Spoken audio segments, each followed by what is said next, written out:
this episode, we're going to take a look at some more of those rad rides for your 80s action figures. So, stick around.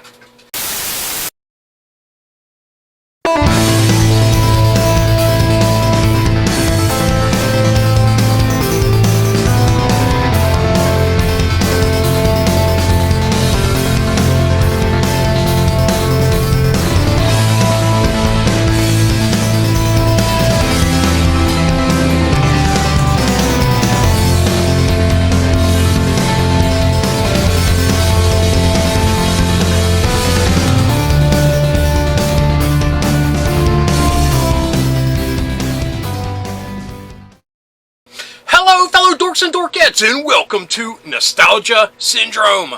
My name is Rob, and in this episode we will be taking a look at more of those awesome, fantastic, and radical rides for your 80s action figures. For those keeping score at home, this is number 18, and we have hardly put a dent in the list that I've compiled of these awesome 80s vehicles. So anyway, without further ado, let's take a look at number 1. Our first vehicle comes from Dimensions Toy Company, and it was released in 1983 for the Dragon Riders of the Styx toy line.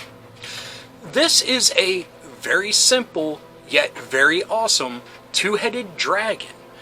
And it's just one piece of molded plastic, for the most part, with wheels on its base. This two-headed dragon came with a pilot seat, if you will, where your 3 3/4 inch action figures could sit within its body and drive around in style. And speaking of 3 3/4 inch action figures, this one came with a real doozy. If you know me, I love werewolves. The Serpent Rider came with a werewolf figure. Now, the vehicle's one thing, but I would love to get this action figure. The thing is, the Dragon Riders of the Styx action figures, I never saw them on the shelves growing up. My only exposure to them was a friend of mine that was a heavy Star Wars and sci-fi toy collector. And yeah, I mean collector all the way back in the early 80s. He had everything, doubles of them, stuff still in the package. And mingled within those action figures were Dragon Riders of the Styx figures. And yeah, I was just smitten with them the first time I saw them. I mean, the Wizard I remember seeing vividly on his shelves right next to his Stormtroopers and Luke and Leia and Chewbacca and Han Solo. I mean, they said Jedi were space wizards, so it kind of works for that time frame of Star Wars. But I'm just overthinking it. It's just a cool wizard dude. Anyway, back to this vehicle. Now, looking online, I have seen that there are two different versions of the Serpent Rider. One is a gray version and one is a black version. I don't know the reason for this or if one is more rare than the other, but both of them came with the werewolf figure. And before we wrap this up, let's take a look at this packaging in detail. The artwork is awesome, and it definitely shows the Serpent Rider with both of its heads in action, and riding on it are Dragon Man and the Ogre character, but neither of them come with it. Why couldn't they paint the werewolf dude into this picture? I mean, that would have been more apropos and awesome. I can tell you now, this dude goes for a pretty penny, so it goes without saying, unless I stumble upon this in some kind of bizarro world, yard sale, or flea market, there ain't no way I'm ever getting a Serpent Rider. Our second vehicle is kind of cheating, because it's not really a vehicle per se, but it was awesome enough to include on the list.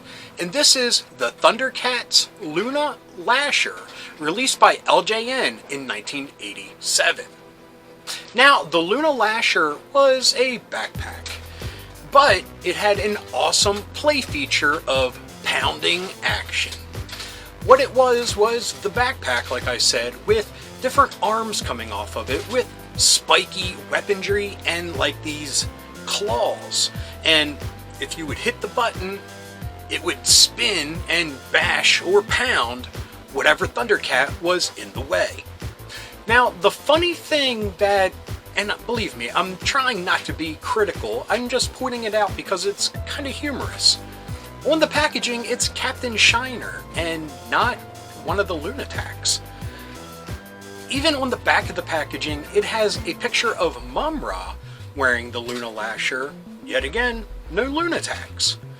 Very odd. It has Luna in the name, so I would assume that this was part of their arsenal to fight the ThunderCats. Like I said, it's technically not a vehicle, but it's an awesome piece of machinery that helps the enemies get the job done in defeating the ThunderCats. Now, I have no idea what something like this would go for on the secondary market.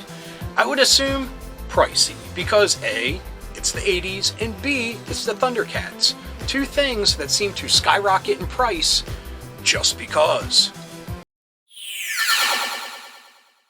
Our third Raddest rides for 80s action figures is kind of cheating again, because these figures don't have a lot of action. This was a Sears exclusive released for the Willow toy line, which Tonka produced in 1988. This is the Chase Chariot. Now, the Chase Chariot was a chariot, duh, that was driven by 2 horses, and it came with a Nockmaar Lieutenant figure. Non-action. Just a PVC figure, which the Willow toy line was. It's kind of sad.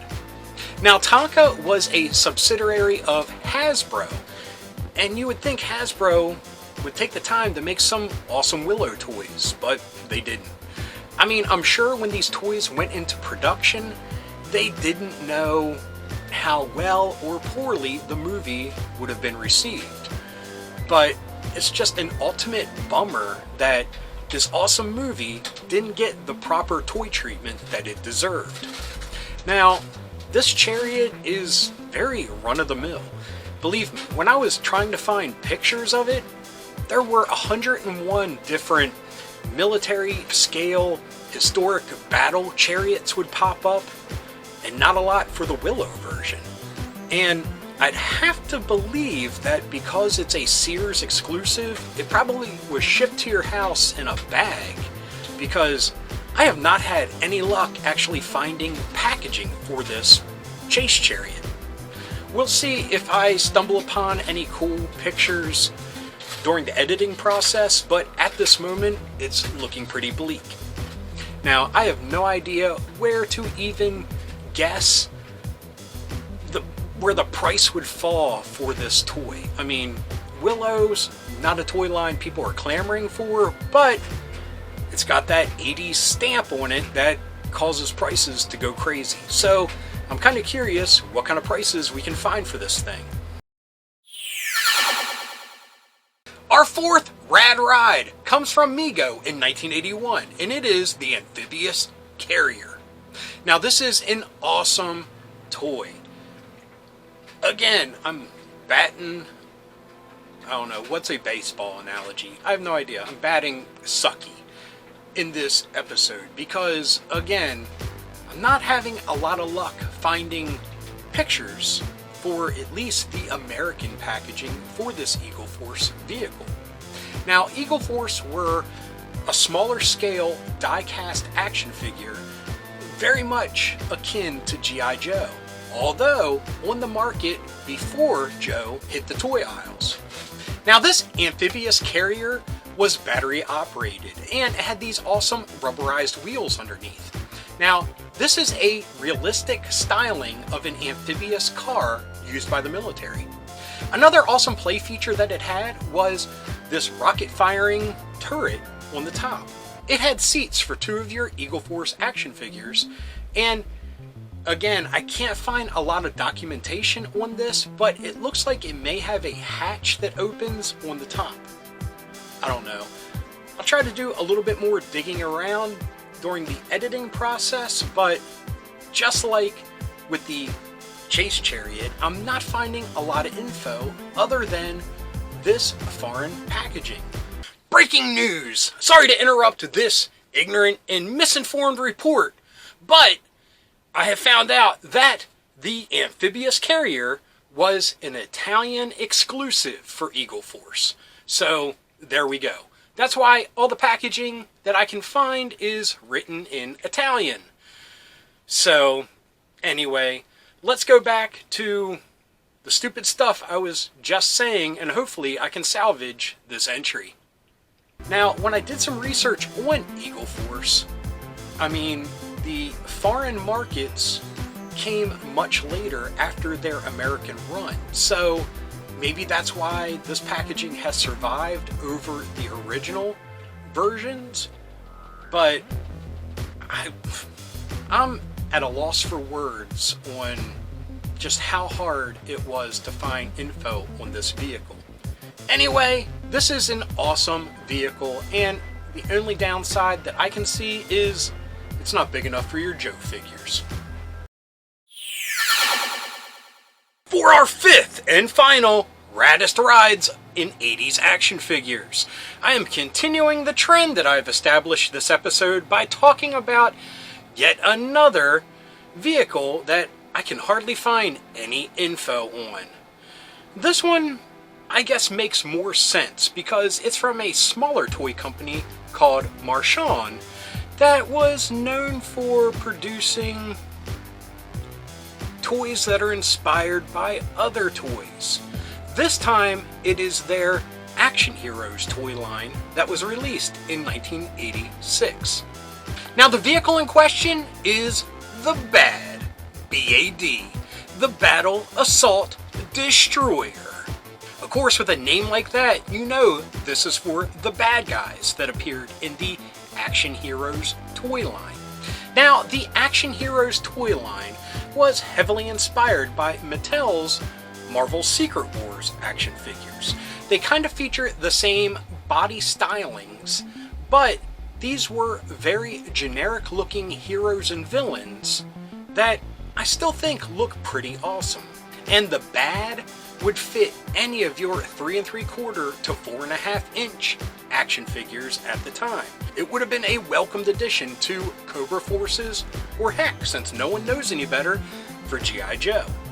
Anyway, the play features for the Battle Assault Destroyer, BAD, were that it was the baddest 4x4 vehicle, that it holds all action figures up to 4.5 inches, that when it was moved, it would make machine gun noises, that it had an operating canopy, freewheeling movement, and no batteries needed. Now, the packaging is pretty basic, but very awesome. Very nostalgic, even though I have no idea about this toy line. It's just something about this box and its packaging is very reminiscent of a lot of toys at this time. Now, I hope I can find some more pictures or info on this vehicle somewhere between now and when I'm editing it, but at this moment, the only info I can find was from a Marchand toy catalog from 1986.